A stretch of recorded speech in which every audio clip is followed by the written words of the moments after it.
বুকের মধ্যে বৃষ্টি নামে, নৌকা টলমল, কোল ছেড়ে আজ অকলে যায়, এমনও সম্বল নেই নিকটে।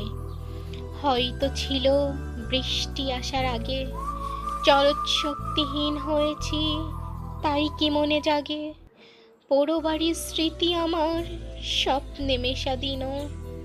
চলৎ শক্তিহীন হয়েছি, চলৎ শক্তিহীন। বৃষ্টি নামলো যখন আমি উঠান পানে একা, দৌড়ে গিয়ে ভেবেছিলাম পাবো তোমার দেখা। হয়তো মেঘে বৃষ্টিতে বা শিউলি গাছের তলে আজানুকে সে ভিজিয়ে নিচ্ছ আকাশ ছেঁচা জলে। কিন্তু তুমি নেই বাহিরে, অন্তরে মেঘ করে, ভারী ব্যাপক বৃষ্টি আমার বুকের মধ্যে ঝরে।